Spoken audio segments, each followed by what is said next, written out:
Ron Capps, driver of the Napa Auto Parts NHRA Funny Car, and you are watching The American Athlete.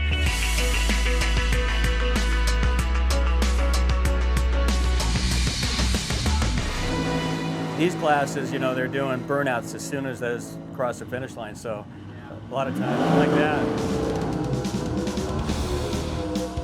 This track, for me, I grew up coming here with my dad. My dad raced, so we raced a lot of tracks, but when you came to Pomona as a kid, the history of the sport was made here.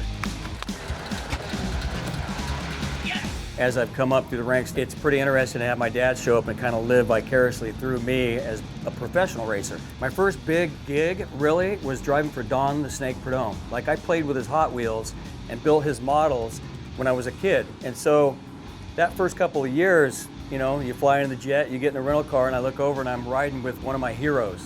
Like, you know, there were baseball and football people I dug, but to me, Don the Snake Prudhomme was my hero. The car I strap into it's incredible, right? It's the fastest thing on planet Earth, accelerating. Nothing with more G-forces except the fighter pilot that goes through what we go through. That track right behind me right there, less than really 1 second, I'll be going 100 miles per hour from a standing stop. And then you pilot that track right there, people sit in the grandstands and watch us go 0 to 338. I went 339 a couple years ago, second fastest in history. All in front of you as a fan to watch that car accelerate, and then 2 parachutes come out and stop us down before you get into the sand or the net down at the end. That's an incredible thing to think of. For me, it makes the hair on my neck stand up when I start thinking about Pomona, and as the day progresses, the first day into the second day qualifying, and then there's Sunday. This weekend, we're fighting for a world championship. It would be my third, and to have me be one of the 3 racers with a chance of winning a world championship on this track Sunday morning, just a couple days, you know, there's a lot of emotions. You know, being a kid that stood in the grandstands as opposed to standing on the starting line and seeing other kids in the grandstands. So it's kind of come full circle for me when I show up at this place. For a team to put a car together, I mean, so much has to go right for that car to catapult me and not have something go wrong or something open a valve too quick and smoke the tires or explode, right? And then for the driver, you're given this car.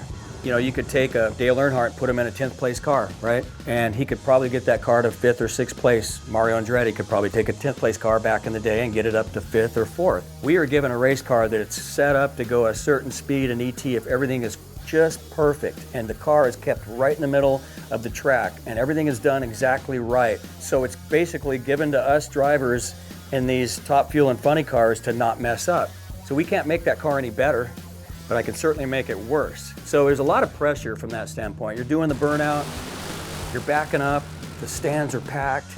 You look over the right, and there's a big screen for the fans to watch, which is what is being broadcasted. Millions of people watching, and you just kind of take that all in as you're backing up from the burnout, and you're getting ready for this run, and then you take it a step further, and you have these moments where you remember sitting up in the grandstands out of the corner of your eye, you know, the very moment that I'm backing up from this burnout with a packed house. I was second a lot and heartbreak a lot at this very track on a Sunday afternoon in November when you're fighting for a championship and you come close and then you lose it at the very end. Those are moments that will harden you, but you learn from them and you build on that feeling and how upset and how that heartache, and it's like somebody kicked your dog, right? At the very last minute, your dream is taken away.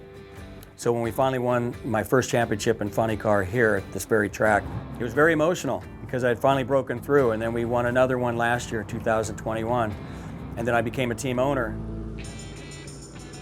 We've done a pretty good job this year. We've won a lot of races, and we've had a great year up till now, and we're in a position to win a world championship, so you couldn't ask for any more than that. But the challenges are, for me, it's a lot of sleepless nights. Any business owner that's watching, no matter which business you're in, everybody goes through this, and I hear about it now, but I never thought about it, and it didn't relate to me before. But you wake up thinking about payroll and insurance and employees and their kids and things that I never thought I would ever think about.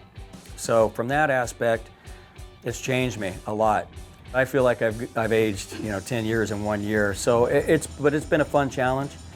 This sport has given me a lot. I live in Southern California near San Diego with a great house and a great family, great cars in the driveway, and it's all because I get paid to drag race. And it's a little embarrassing sometimes when people are tired and they don't want to go to work, and I'm like, God, I got the best job in the world. I mean, yeah, I don't want to rub it in, but I've made a living at it almost 30 years, and that is crazy to me. So I'm very blessed.